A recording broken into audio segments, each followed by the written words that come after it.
अस्सलाम वालेकुम फ्रेंड्स, उम्मीद करता हूँ आप सब खैरियत से होंगे। आज हम बात करने जा रहे हैं कि जैसे कि पाकिस्तान में बदलते हुए मौसम के साथ बहुत सारे बच्चे जो हैं वो फ्लू, चेस्ट इन्फेक्शन, बुखार जैसी बीमारियों में मुब्तला हो रहे हैं। तो पेरेंट्स जो हैं वो बहुत परेशान हैं क्योंकि बच्चों की जो बीमारी की हालत है वो पेरेंट्स नहीं देख सकते। तो आज मैं इसी हवाले से कुछ मेडिसिन जो हैं वो छोटे बच्चों के जो इन्फेंट चाइल्ड्स हैं, जो मदर फीड पर हैं, उनके लिए कुछ मेडिसिन शेयर करने जा रहा हूँ। इस मेडिसिन के इस्तेमाल करने से इंशाल्लाह आपका जो बेबी है वो बिल्कुल ठीक हो जाएगा।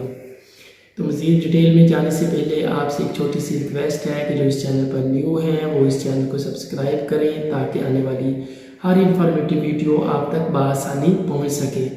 अगर आपका बच्चा बीमार हो गया है और उसको बहुत ज़्यादा चेस्ट इन्फेक्शन हो गया है, वो खांसी करता है, रात को रोता है, उसको फीवर हो गया है, तो आप कौन कौन सी सिरप जो है वो इस्तेमाल कर सकते हैं। सबसे पहले आपने ड्राप्स लेने होते हैं, कैलामाक्स ड्राप्स। आपने एक अदद कैलामाक्स ड्राप्स ले लेना होता है। आपने एक जो ड्राप है वो आपने कॉफर सिरप का लेना होता है। इसके साथ आपने पैनाडॉल ड्राप्स का इस्तेमाल करना होता है। अगर आपके बच्चे को चेस्ट इन्फेक्शन है, वो रात को खांसी करता है या दिन में खांसी करता है, तो उसके लिए कैलामाक्स ड्राप्स जो हैं ये नहायत ही बेस्ट ड्राप्स हैं। ये एंटीबैक्टीरियल ड्राप्स होते हैं जो बच्चे की चेस्ट इन्फेक्शन पर और फीवर को कंट्रोल करने पर काम करेंगे। इसके साथ जो ड्राप्स होंगे कॉफर ड्राप्स, ये ड्राप्स जो हैं ये बच्चे की खांसी को कंट्रोल करेंगे, उनके लंग्स पर जो इन्फेक्शन है उसको कंट्रोल करने में अहम किरदार अदा करेंगे। तीसरे नंबर पर जो ड्राप्स हैं वो पैनाडॉल ड्राप्स हैं। आप इन ड्राप्स को अमूमी तौर पर जानते होंगे कि पैनाडॉल ड्राप्स हर घर में इस्तेमाल करवाए जाते हैं। जब भी छोटे बच्चे को फीवर होता है तो उसमें पैनाडॉल ड्राप्स का इस्तेमाल करवाया जाता है। अब बात करते हैं कि इनकी डोजेस की कि एज वाइज बच्चों में ये किस तरह इस्तेमाल करवाना होता है, क्योंकि ओवरडोज जो होती है वो बच्चे की सेहत को मज़ीद ख़राब कर सकती है। लिहाजा इस मामले में आपने बहुत कॉन्शियस रहना होता है। जो डॉक्टर्स आपको मेडिसिन जिस तरह बताते हैं आप उसी तरह मेडिसिन का इस्तेमाल किया करें। कोशिश करें कि ओवरडोज से बच्चे को बचाया करें। अगर आपके बच्चे की उम्र 5 दिन से लेकर 20 दिन तक की है तो आपने इन तीनों ड्राप्स में से सिर्फ 2-2 ड्राप्स जो है वो आपने बच्चे को 3 टाइम देने होते हैं।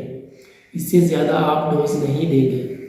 नेक्स्ट बात करते हैं, अगर आपके बच्चे की उम्र 1 मंथ से अबव है, यानी 1 महीने से 30 दिन से अगर आपके बच्चे की उम्र ज़्यादा है तो आप इसके 4-4 ड्राप्स 3 टाइम बच्चे को पिला सकते हैं।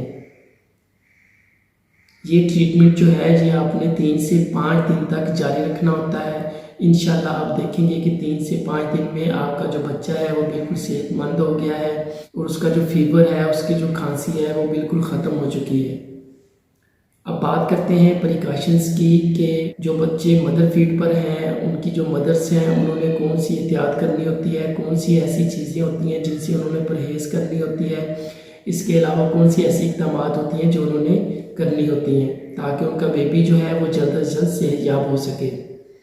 सबसे पहले बात करते हैं डाइट पर कि जो बच्चे मदर फीड पर हैं तो माँ को चाहिए कि वो तमाम चटपटी चीज़ों से परहेज़ करें, फास्ट फूड से परहेज़ करें, चावलों का बिल्कुल इस्तेमाल ना करें, क्योंकि माँ के चावल खाने से बच्चे का जो चेस्ट इन्फेक्शन है और खांसी है उसमें इजाफा होगा। लिहाजा मेडिकेशन के दौरान माँ को डाइट में इन तमाम चीज़ों से परहेज़ करनी ज़रूरी होती है। तो उम्मीद करता हूँ कि आज की वीडियो आपको पसंद आई होगी। मिलेंगे इंशाल्लाह अगली वीडियो में एक नए टॉपिक के साथ। और जो इस चैनल पर न्यू है वो इस चैनल को ज़रूर सब्सक्राइब कर लें ताकि आने वाली हर वीडियो आप तक बआसानी पहुँच सके। Thank you so much. अल्लाह हाफिज़।